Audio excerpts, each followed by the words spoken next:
This episode of the Better 2 podcast is brought to you by Kitty Mystic and Needom, author of My Days with the Dark Muse, as well as Love is Worth Waiting For.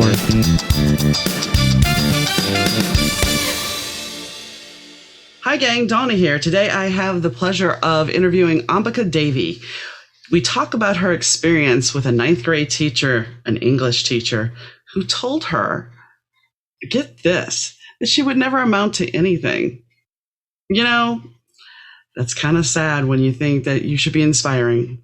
But it was a different time back then.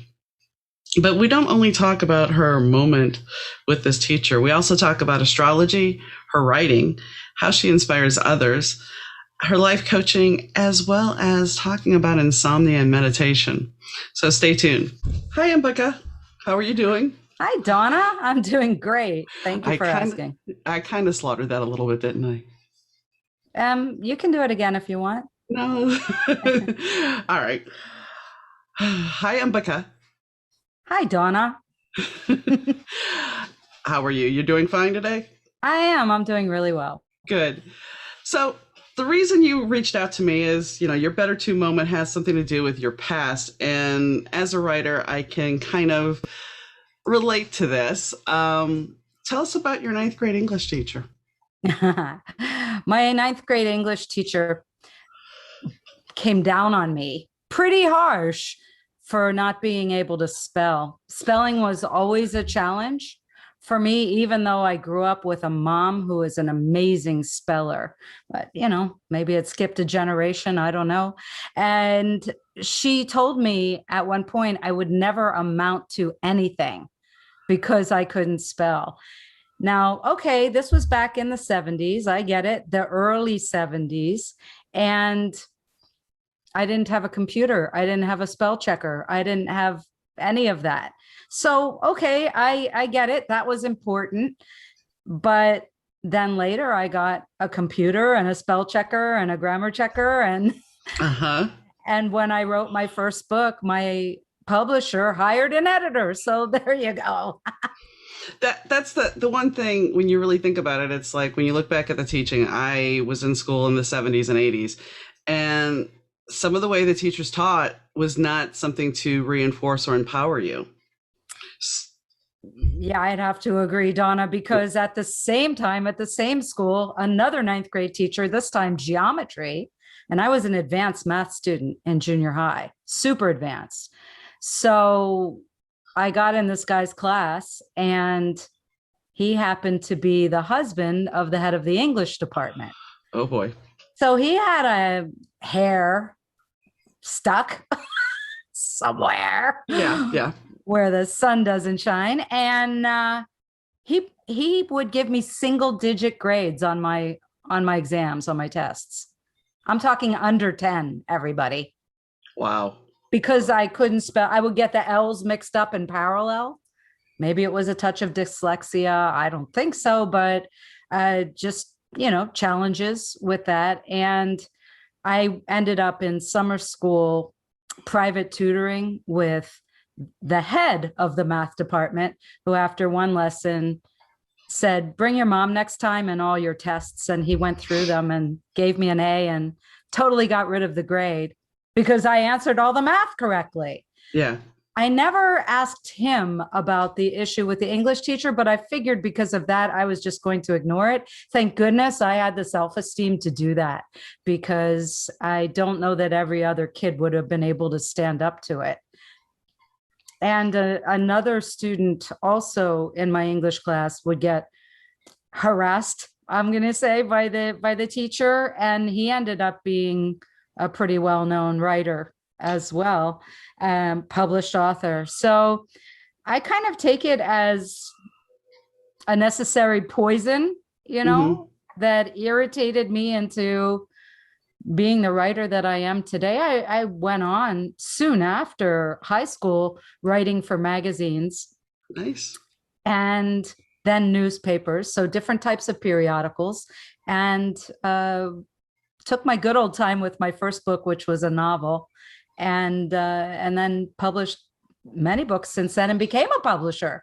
So So Nice. much for that feedback, right? Yeah. But I mean, when you think about it, like you said, if your self esteem would not have been there, how hard, this is killing somebody's dream, basically. And did you think it was more about personality? No, I think she was a young teacher who thought that was her duty. I really can't blame her. And it's giving me a great story, right? Yeah. Yeah. I mean, I think everybody has a teacher story that you scratch your head and go, how is this person a teacher? Well, she was a good English teacher. I'll give her that. And it was ninth grade English and at a high school. So let's just kind of say, well, that was your learning experience. I wonder if she'll ever hear any of the interviews or times when I'm talking about it, because the story does come up a lot.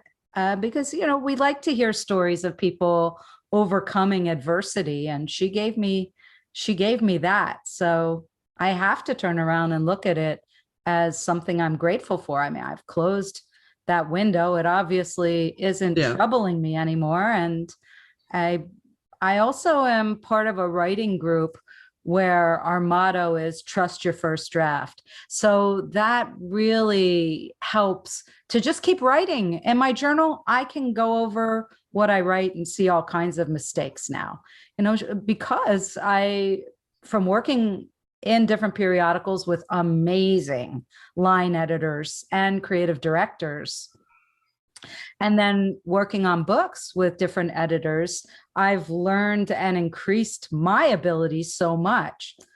So maybe she learned, maybe she didn't, but hey, I sure did. Well, I mean, I have my own freshman year teacher horror story, but I think when we're entering that freshman year in high school, for the most part, we're at that mindset. At least a lot of people back then, that we're about to take on the world.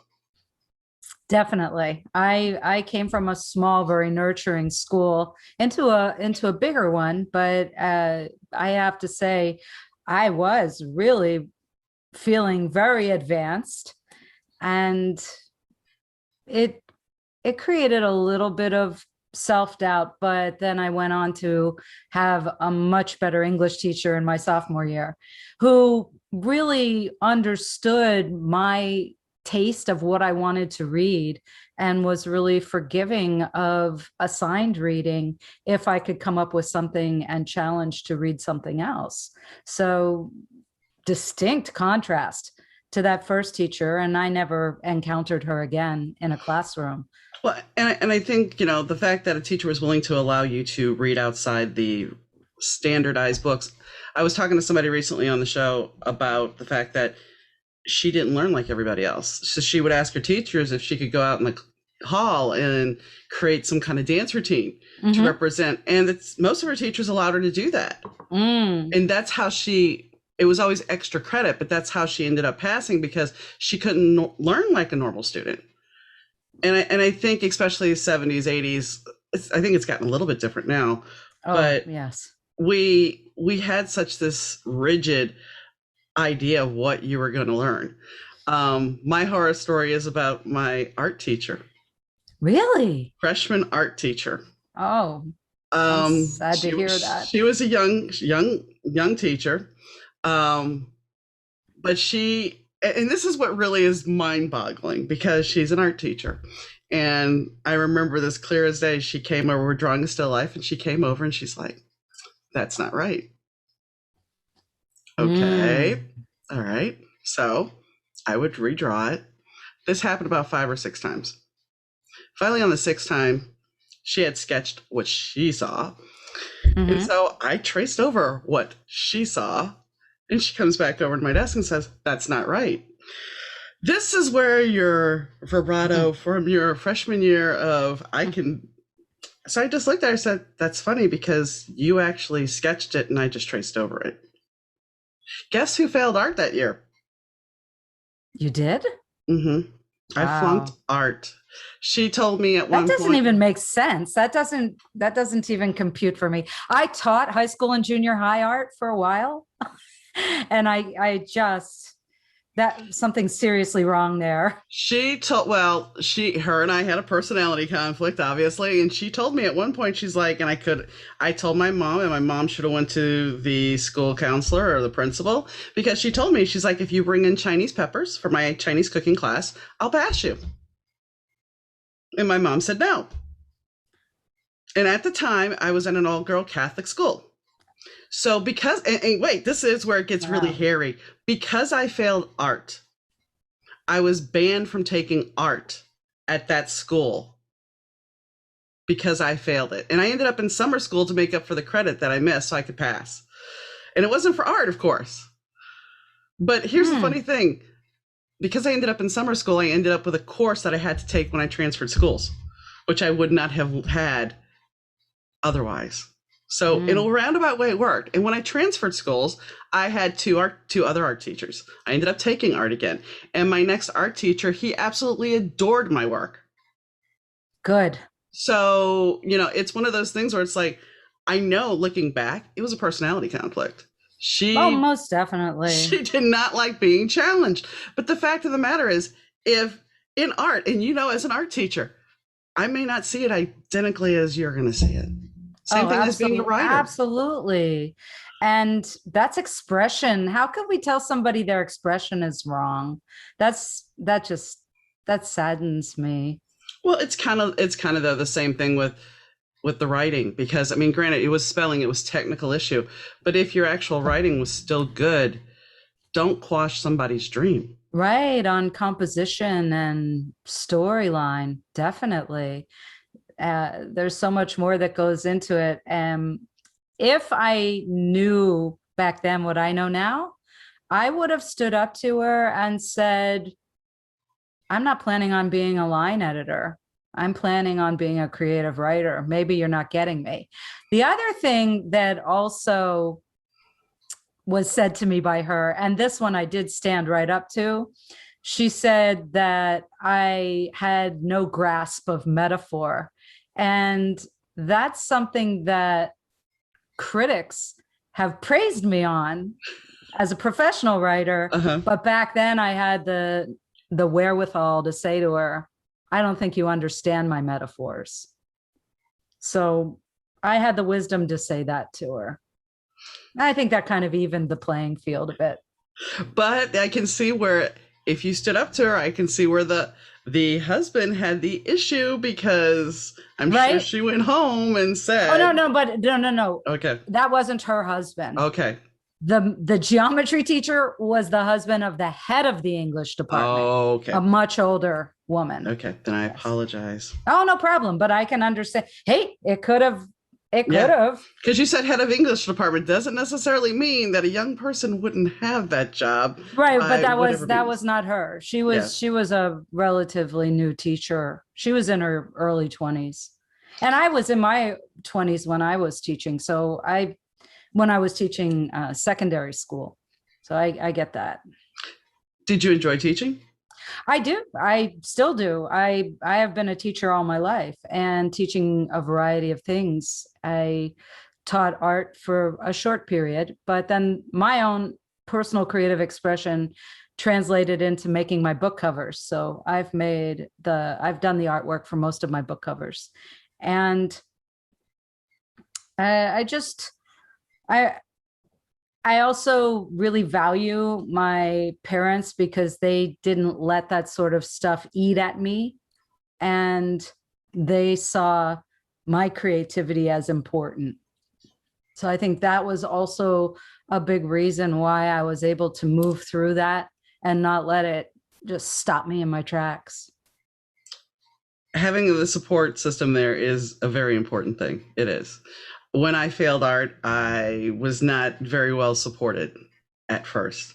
My mom was just kind of mortified, because now, yes, I have to go to summer school, blah, blah, blah. However, I redeemed myself when I went back into art, and she actually always wanted me to pursue graphic design. I never did. But it was just one of those things. It's like, she saw that as a big future. And I was like, no, I liked writing. I did. And it took me a long time to actually get that under me to say, okay, I'll publish something. How long after you graduated did you publish your first book? Oh, decades. Okay. I worked on the first book for 13 years. So from the day that I got this idea that I would write a book, the encouragement came from a friend who is also a client. She was an astrology client of mine for years and years. And she loved what I wrote for a local newspaper at the time. I was living in Scottsdale, Arizona. And she said, wow, you should write a book. So that just kind of stuck, and played over and over in my mind. And I was visiting my family in Florida, which is where I live now. And it was Thanksgiving. It was a really blustery day.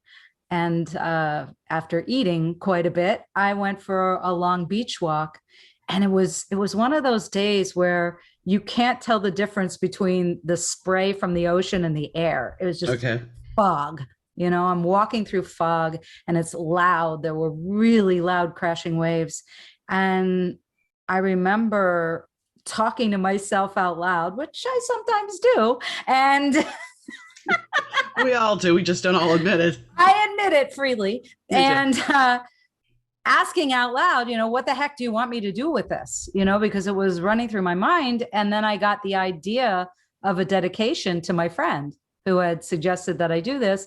And I kept repeating it over and over in my mind till I got back home and I could write it down on paper. So I remember that day and that moment. And then I started working on it. 3 years later, I hired a writing coach who was also my first publisher before I became a publisher. He actually encouraged me to become my own publisher. And we worked on it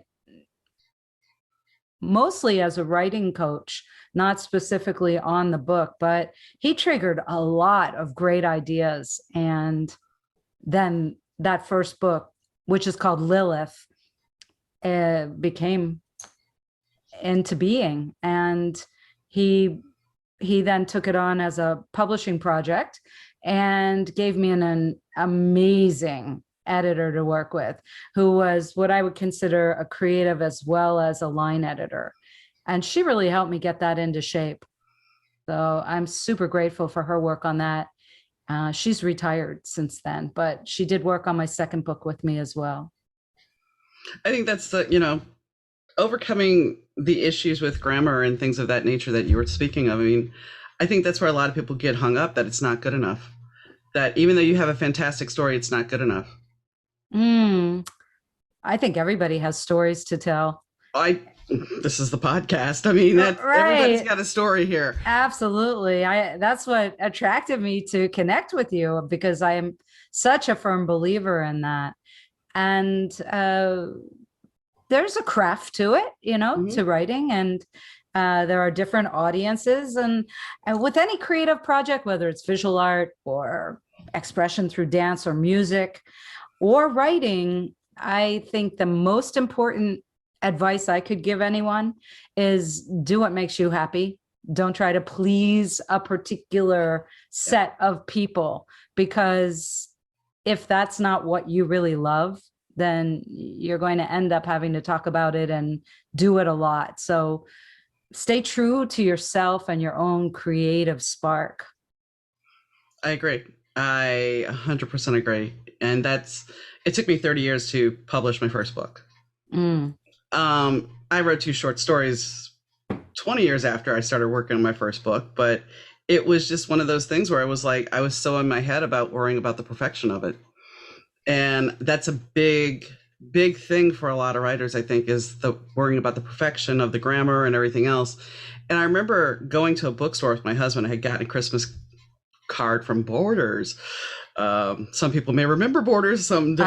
I loved Borders. And my husband's like, just leave me here in an aisle. I'm like, okay, I don't know what he's doing. And luck of the draw, this is divine intervention, I'm sure. He picks up a book, just some random book off the shelf. And every paragraph in the book ends with slash marks, like 5, 6 slash marks. Yeah. I don't my, understand. Please exactly. explain. Exactly. And my husband looks at me. I come back and I'm like, okay, I got my books. I'm ready to check out. He's like, come here. I'm like, what? He goes, you sit here and you worry about grammar and you worry about things not being perfect. Let me show you something. I'm like, all right. He opens the book. He shows me this. He goes, look. He's like, this isn't supposed to be like this, is it? And I'm like, no. He goes, it's published. It's in a bookstore. Get out of your Oh, freaking head. what a sweet person to be He able to was. do that for you. He How was. fortunate. And at the time I was just like, and if I started getting in my head again, he would bring that moment back up. He's like, think about it. You tell your story. That's where it works. You deal with everything else. You hire people to do that if you can. And that's what most writers, I don't think we get caught in the idea of perfectionism. And then after you get that first book, which I have to ask you, after you get that first book under your belt, do you start worrying about imposter syndrome? No, I never have. That's not me. Good. Yeah, I can't, unfortunately, I can't relate to it. Or maybe it's fortunate, but wow. To me, that's self-esteem issues, and self-esteem is something I coach people on all the time. So that's not even in my vocabulary. Yeah, I mean, I notice a lot of writers have that issue. They'll talk about imposter syndrome, and that kind of will kill your creativity. That's why I was asking about it, because it's it depends on what you're writing. I mean, if you're writing factual stuff, then we're talking fiction. If you're writing science, yeah, or philosophy, well, then have your facts straight. I mean, I write different genres, Donna. My first book is a novel. My second book is self-enrichment. My third book is poetry. The book I'm working on right now, there's another one in between, but the one I'm working on right now is poetry, flash fiction, and short story. So I don't have a niche with that, right? And you have to have a niche, or pick a lane, people. I just ignore them. So, but if I didn't feel good about myself, that would put me under the covers or under the coffee table, which is where I go if I'm not feeling good in a moment. So yeah, I know it's really easy for me to tell everybody you can't, but if you've got that, then what I want you to do is find the people who will cheerlead for you, and at least reach out to one and say, I'm feeling this way. Can you help? An exercise that's really great is, if you can't talk about yourself positively, which we've got to do if we're writing a bio or some sort of ad for one of our creative projects, then go and ask at least 15 of your friends, what do you like about me, or what do you like about this project, and see what comes back, and then use that to write it, because you have no choice. You've got to stand up for what you're doing, and you've got to find a way to feel good about it and yourself. How do you feel about reviews? Well, of course I love the good ones, but okay. So I recently had a pretty nasty hater review on something, like real hater, and I have to say, I had recently watched a series on Netflix. I do not have any problem telling you that I like Netflix. And one of the characters was commenting on a hater review that somebody got, and said, oh, dude, you've made it. You're living the dream. You've got a hater. That shows that you made it. And it was within a week that I got the hater review. And so I'm hearing this, little fragment from the Netflix show as I'm looking at the hater review, and I'm like, wow, I made it. So thank you, Netflix. Thank you to the show Ginny and Georgia, which is where I got that line from, because It was right on time. And I don't have a problem with it. Sure. Okay. There could be, I've had them in the past. And if I can remove them, I usually do. But if it's something I can snarky respond to with, hey, I'm living the dream, thanks, I will. So it's just, you've got to realize jealousy spurs on some really nasty behavior in people, especially on the internet. And then we've got to look at it this way, Donna, that where's their self-esteem if that's what they're spending their thumb energy on, or typing energy? Because if that's all you got, come on, bring something of value if you're going to give feedback. What's really annoying, which I can't remedy, is a single star review on something with no comment. Yeah, that's like, why did you do that? Even 3-star, because it's like you're not giving no me any comment. Yeah, you're not giving me any feedback to make changes or to see where I can improve. That is just the ultimate and weak, in my opinion. And then I talk to people that say, look, if it's not a perfect, if it's like 5 out of 5, so what? Well, sometimes. Go ahead.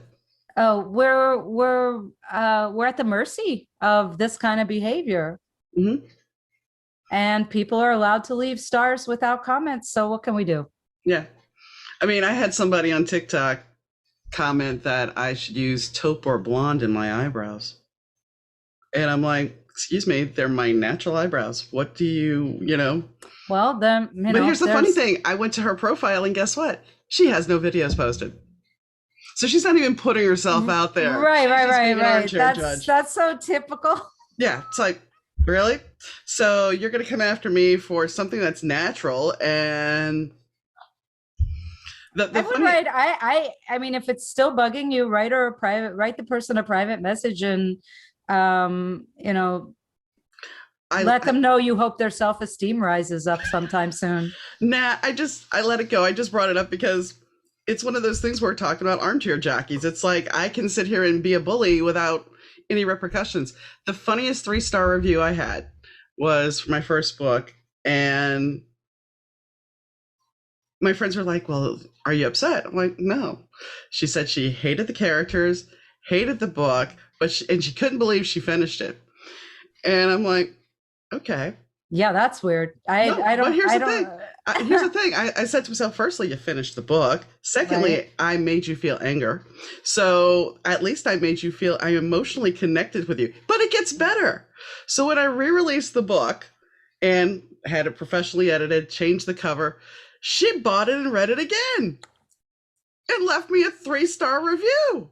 But this time she just said it was a very strange read. And I'm like, so wait a second. Okay, I don't think this person really read your book. But I'm just like, I mean, that doesn't equate for me. Why would you buy it again? She took down the other review. Huh. And then put the new one up. And I'm just like, okay. All right, write her a letter. I'm curious. I want to hear what happens. Well, no, I know what happened because my next book has it was written because I was trying to enter a contest and I backed out and kept the book myself. But it was written with a happily ever after. And she's like, oh, this book is much better. Oh, okay. I get it. 5 stars. I'm like, yeah, okay. Looking for particular style. I mean, I turned down a writing gig for the New York, was it New York Post or I think it was the Daily News. Might've been for the Daily News.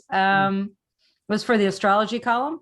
They have a team that write, because it's a daily, to write that. And I was offered to be the lowest rung on the ladder. Oh, well, that's how you get in, you know?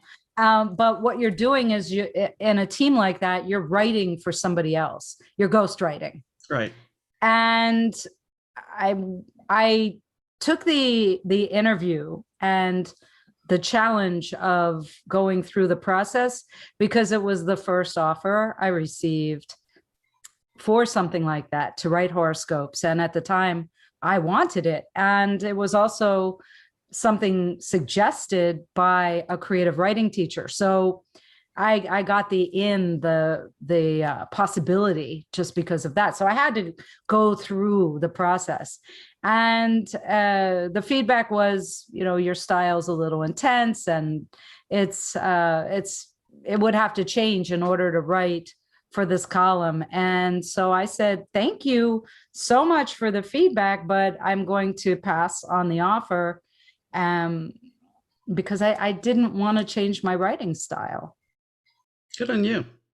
Yeah. So I think also, and I have to coach clients through this quite often, of saying no, thank you, because a lot of people are afraid to say, hey, that was a really awesome offer, and even going through the process. But then, you've got to trust your gut, your heart.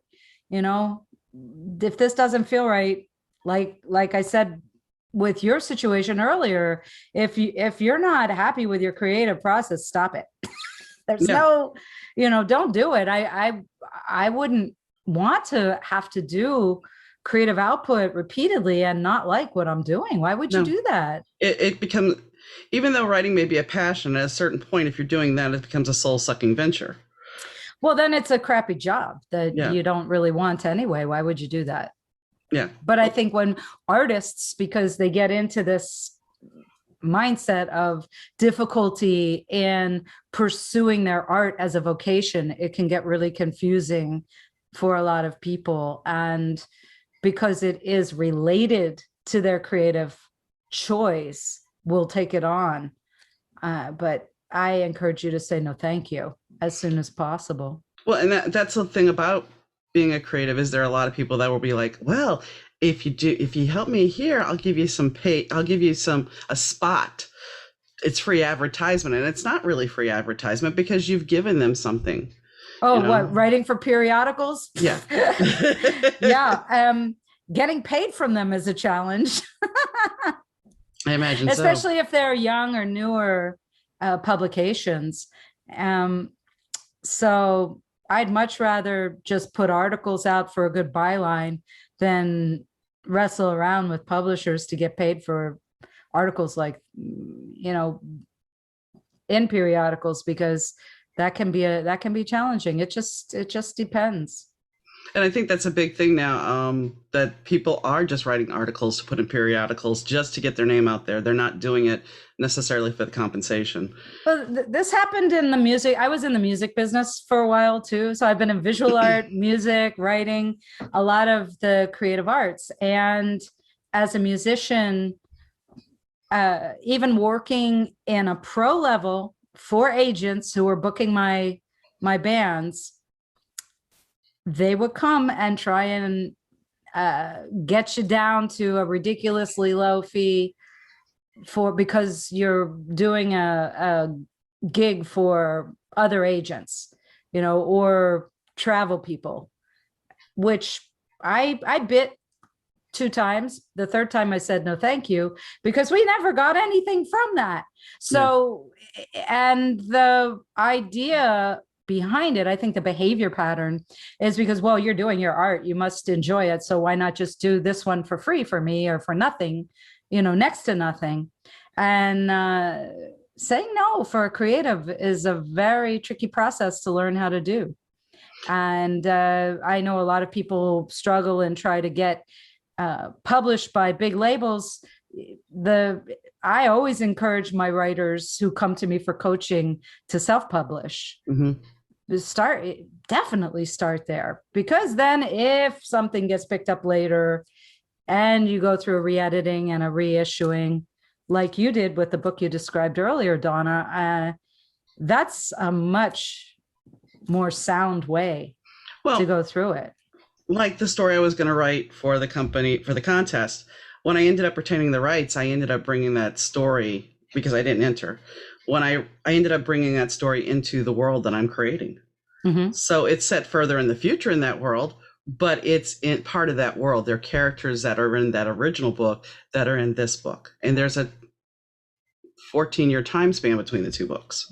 Because yes, I actually dated. I write in the 80s and the 90s. So, it's things I can go back and people go, oh yeah, I remember that, or they don't.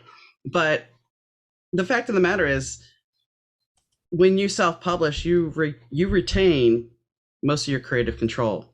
Where if you go to a bigger publisher, you're going to have the possibility of losing that control. And I think that's a big deal that most people don't think about. You that could be. Well, I know somebody that signed up with a publishing house that they wanted her to change certain things about the characters. Well, that happens a lot too. Well, look at movies. I mean, when movies books are turned into movies, Sex Life is a perfect example. I have not read the book, but I have a friend who read the book that Sex Life is based on, speaking of Netflix. And she's like, it's a totally different story. Well, yes. I mean, movie treatments are often just fractions of bigger stories. So, and if you want it to be your own, you make your own film. Well, Anne Rice went through that with Vampire, or The Interview with the Vampire. Yeah, it happens all the time. Yeah, it happens. I took, when I was in art school, I took a full year, 2 semesters of a course called Literature and Film. And we always read the books first before watching the films, even though I was in a school that was all about making film, right? So this course was specific for that filmmaking department and an elective for me because I was a visual artist and in another department. And it was very rare that we as a group agreed that the film was as good as or better than the book. And this is difficult. I mean, there are great books that we can visualize so much as we're reading them and think, wow, this would make a great film. But look at my favorite book by Tom Robbins, which is Jitterbug Perfume. Even a portion of that would make a great book. And there are courses in filmmaking schools and departments about that particular story and how it could be made into a film, and nobody has solved it yet. Really? So, I mean, it's a dilemma too. Think about the filmmakers and the resources that go into making film and to be able to do that. Sure, with CGI now, we have a lot more possibilities.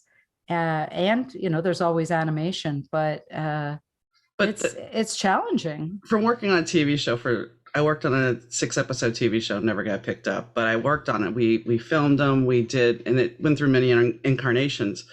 But watching as a background person, doing a lot of the line producing and everything of that nature to make sure it was running, everything that goes into it, people don't think about. It's the same thing with writing. So much. It's the same thing with writing, but you can dumb it down to a book.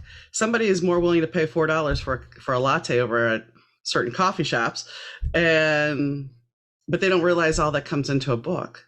They don't realize the cost of an editor. They don't realize the cost of a cover. You do your own cover art, but there's that. Well, wait a minute, Donna, because and this happened in the music business, and it's happening in the film business. But with all the digital options we have, we can make stuff really quickly and easily. And there are tons of apps that will turn a blog into an ebook. So it's that the art form has become derivative. You still have to have an editor, because if you don't have it depends on the level. It depends on the level, and thus the book with the multi-slashes. Well, but I will say this. Okay, my first book was written, for the most part, the whole, I would say, first 200, 300, 250 pages of that book is written in a journal. Written in a journal form. Therefore, ergo, you would think you could get away with some imperfect grammar. I could not. I was corrected over and over again by it. I think, well, what year was that? 2 years ago. Oh, wow. I'm surprised. I know.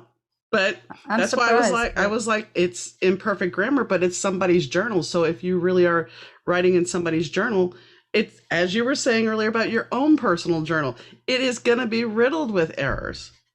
But yeah, that's what I'm saying. So while it's an ever-changing art form, even if we have the apps for grammar, like Pro Writing and Grammarly, I can put something in Pro Writing and then have Grammarly check it, and it will come up with saying that there's something still wrong. Oh, you still have to understand everything. Yeah, I mean, it's a suggestion, and Right. that's where you need somebody who really understands the technique in order to give you a final say. I mean, I turn things down electronically suggested. Yeah. So But I mean, it helps, but it's not perfect. Well, I guess what I'm getting at is people just still don't see the cost of things that go in, and why you that's for sure. That's the whole point. It's like, for the editor, there's a cost for editing, and some editors are not cheap, as you know.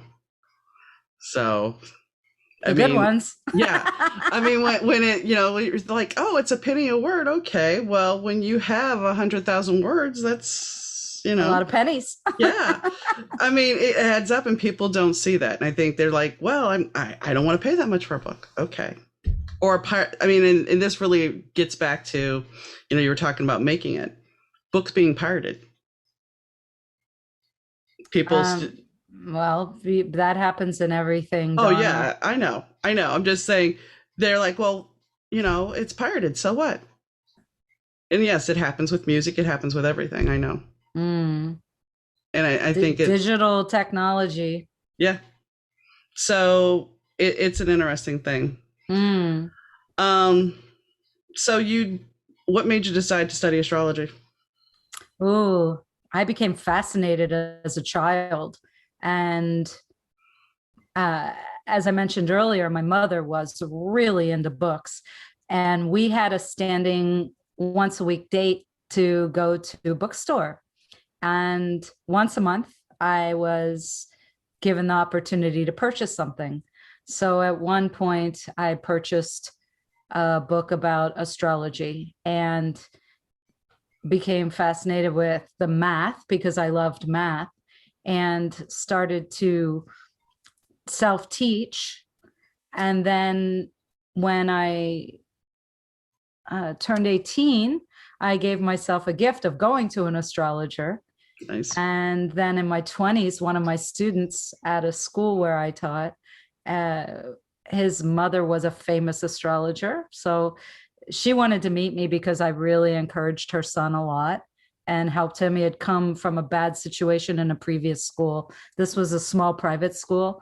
And I went to visit her. That was a fascinating day. They lived in a house designed by Frank Lloyd Wright. Nice. And I was a big fan. So just that alone was super cool, to sit in that sunken living room and hear the water. It was one of those kind of Frank Lloyd Wright houses. And she really encouraged me. Then later I met an astrologer. I was actually practicing holistic health. I've had a lot of vocations, and I met a woman named Barbara Shear, who was super famous in the Bay Area back in the 60s and 70s as an astrologer. She wrote for Sedona Times, and she was looking for somebody to do some body work while she was on tour, and offered to trade with me for a session. And I was absolutely thrilled because she really encouraged me to study. I went on to apprentice with her. And so every time she came back to the area, we traded. Eventually, I started hosting her myself. And then I moved to Arizona and had the opportunity to begin study at the Astrological Institute. They really pushed me, along with one of the teachers giving a workshop, to go there formally. And so I did, and immediately I was on TV. I wrote for newspapers and magazines. So it was the right thing to do. It just was a chain of events and people encouraging me and my fascination with it. And it's still the major tool that I use with clients. How do you feel about all the the apps that they have out there now? I mean, do you feel that they're There are reliable? some good ones, astrological apps. There are Yeah. some good ones. There are a plethora of people talking astrology online, and a lot of it doesn't make any sense to me, I have to say, given the education I've had and the knowledge I've gathered. But if they're saying something that's helping someone, hey, I'm not going to be that hater putting something on their Right. feed saying that made no sense. But there's a lot out there that doesn't make any sense to me. I have worked as an astrologer for police, helping them solve crimes. And a colleague of mine from the Astrological Institute at the same time was working for the local fire department. So we were kind of working together. He was really good at serial occurrences, and he was helping them correct cases on arson. I was helping with robberies. And How does this work? that was kind of cool. Well, I mean, I understand how. I'd have to get into real specifics, but Okay. and I'd rather not. No, that's fine. I understand. But I did end up because my fascination is relationship and communication, and so that's I use that a lot. Location, timing. There are many things I utilize with clients using astrology now, but I think the initial spark was probably at the age of 7, choosing a book on Greek mythology. Nice. And just loving the mythological stories. And so Lilith, my first book, is based on myth. The infrastructure ideas were from 3 myths to how I laid that story out, although it's very autobiographical too. I wouldn't call it a memoir, but it's got a lot of that kind of element to it. Astrology is also, I've been a yogi all my life. I started meditating at the age of 6 and began learning physical exercise yoga at the age of 9. So early on, I understood that yoga was really meditation. And then later, learning Ayurveda and the understanding that Jyotisha, which is astrology, people call it Vedic astrology, is interrelated. These are 3 sisters. This is where we get the idea of body, mind, spirit.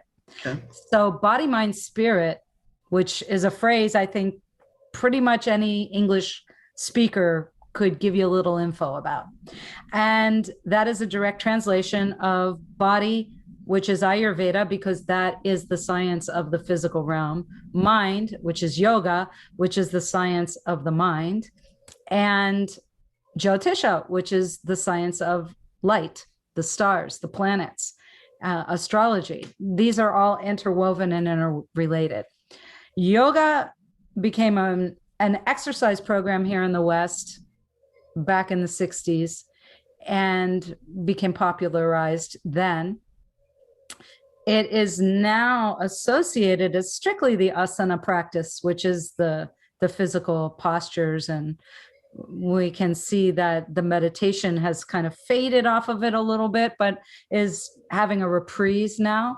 There are many elements to it, and Jyotisha, I think, is going to come more into view and focus, because using timing and information from a natal, which is a birth chart, a natal astrological chart, is where we get the information about what sounds to make and when to make them using primordial sound. This is a fascination of mine and what I've been researching and writing about a lot lately, because I find in my own research that using the sound of my own voice and particular tones at particular times, particularly shaped sounds or pronunciations, are very, very effective. And without astrology, useless. So how many people are out there talking and teaching mantra right now? And how many of them are really telling you, but if you are this, as per your astrological chart, this is what will work for you. It's like having a big keychain full of keys, standing at a door you want to open, Donna, shaking and jiggling them around, but you can't get the key in the door, or maybe you can't even pick the right key. Yeah. So there's a lot more to it than just randomly chanting or choosing specific times to do it. Meditation, when you think about meditation, not you personally, but you learned it at a young age. Now we are so inundated with information all the time. And I know for me personally, when I go to try to meditate, it's kind of hard at times because my mind will go somewhere else. Focusing on something else I should be doing instead of, I don't want to say wasting time, but the mind perceives that you're wasting time, even though you're not. How, do you deal with a lot of clients that have that issue? Everybody has that issue. Every single person, including monks and the Dalai Lama, have that issue because we're human. So I think the misconception is, what is meditation? Meditation is a state of being. Meditation is where you go when things are quiet, when the mind is still like a lake, but trying to force it doesn't usually work. I think a big confusion about what meditation is, the big confusion about what meditation is that we are focusing on a particular thing. What we're doing is training the mind to focus. So thoughts drift in, the sub-vocalization happens. Then you need tools to take it back to quiet, to get back into the state of meditation. So it is a constant wave of actions. And when we understand that, then we can identify, do certain breathing techniques help me? Do certain sounds or mantras help me? Placing my focus in a particular way. I've been teaching this for so many years, I cannot say there is one single way to do it. There are many different techniques. Some really like focusing the eyes. Others don't like using their eyes at all. Some really like using pranayama, which are breathing exercises. Others find that making sound or movement is really, really helpful. So we've got to find what works for us. And we also have to honor that maybe in a particular day at a particular time, that method that we were using either works really great or doesn't work at all. And I've got to try other things. So what I answer a lot in questions and respond to a lot is that there's no particular way that you have to get into it. There are ways that I have tried and researched and proved to be very effective to get into it. And I also honor that not everybody is going to find my particular method easy. They might need another way. So I've got to be able to teach them these other ways. And I think also that it's really important to have a teacher who knows what it feels like to be in the state of meditation so that they can respond and guide their students and help them to recognize the aha moments of, okay, that was it. That is what it feels like, because we are reacting and making choices in every single split second to input through our physical gross senses. And then we've got to be able to withdraw from the senses to really truly be in the state of meditation. So we have to understand those interactions first. Have you dealt with clients that when they're meditating, they end up crying? Everything is possible. Okay. Yes, absolutely. Why not? I'm just curious. I mean, you always crying, tearing, laughing, sleeping. I mean, well, you always hear, or actually we'll go back to TV and movies. Meditation is always portrayed in a certain way. And in your experience, it's not exactly that way. No. Do you ever watch athletes like ice skaters? Mm-hmm. Okay. And then after they get off the ice, they sit down and the mics go right in their face. Mm-hmm. And questions could be, how did that feel? What did you think of that particular jump or that passage of your program? And they're completely blanked out because they're still in the meditative zone. Yeah. Because they were in the zone. That's the zone of meditation when you lose yourself. So the symptoms of meditation are that you don't know your name, you don't know what day it is, you don't know what time it is, you don't know that you have a gender, and you don't know that you disappear. So if you're not disappearing, you haven't quite found the state of being yet. Okay. You should disappear and come back refreshed. So a lot of people are looking for ideas. They're meditating on something. They want to get the answer to this. They want to do, you're better off doing that before you go to sleep and bringing it back from your dreams.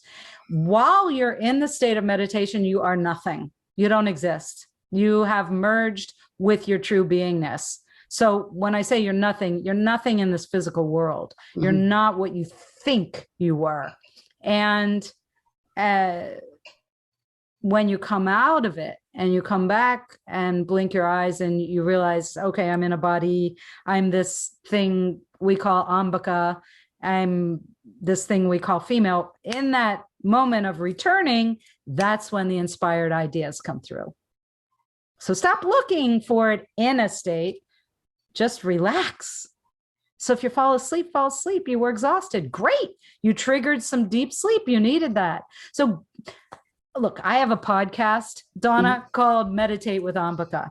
Okay. Do I think that's meditation? Nope, not at all. What it is a trigger. And maybe I'll trigger you into the state. Maybe I won't. It's hypnotic. Maybe you'll fall asleep. A lot of what I do helps people sleep. And I have a course with guided meditations, different styles for 7 nights to try. And often people feed back and say, well, these 2 really work, but the others didn't. Great, because the others weren't supposed to work for you. Those were the 2 that were your style. The others are different styles. And there might be things in the environment or behavior or habit that are causing sleeplessness. And then people ask me, well, if I meditate and I'm sleeping, how will I be able to sleep at night?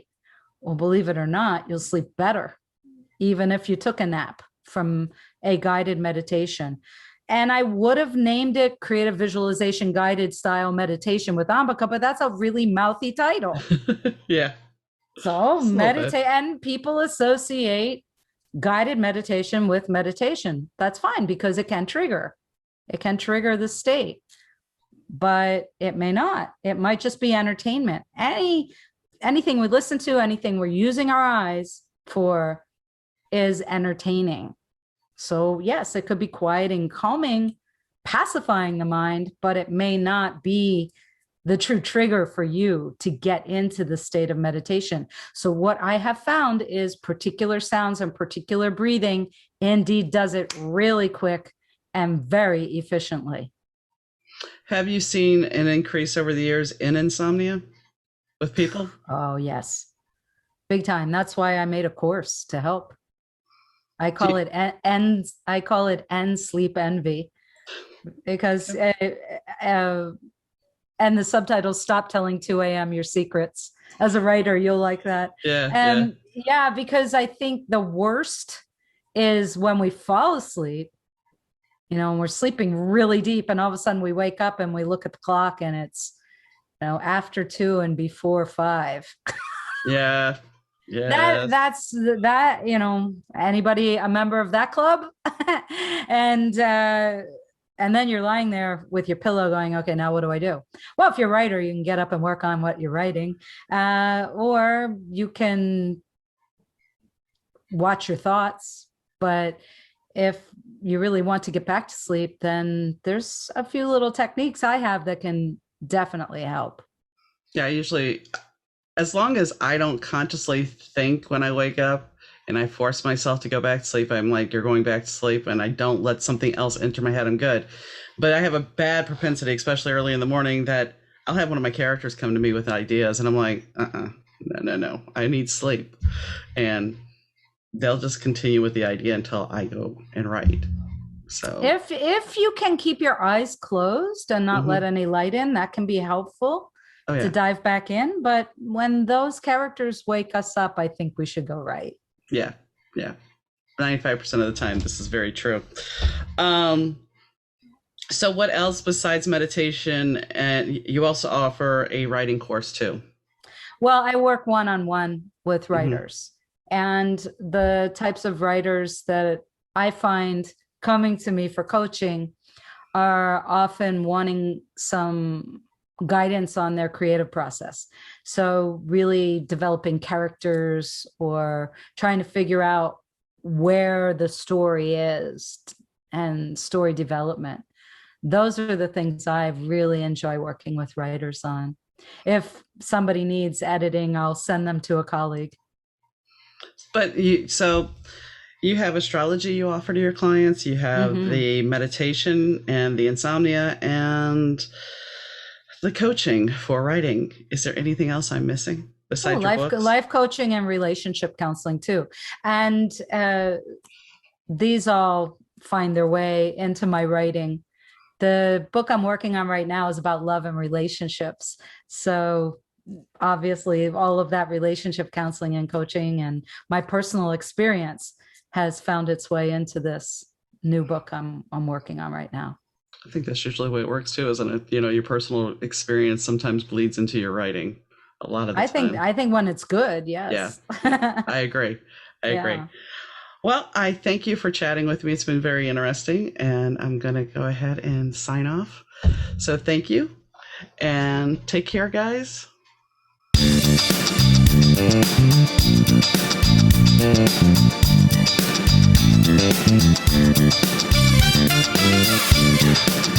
The Better 2 podcast is mixed, edited, and produced by Rich Zai of Third Ear Audio Productions.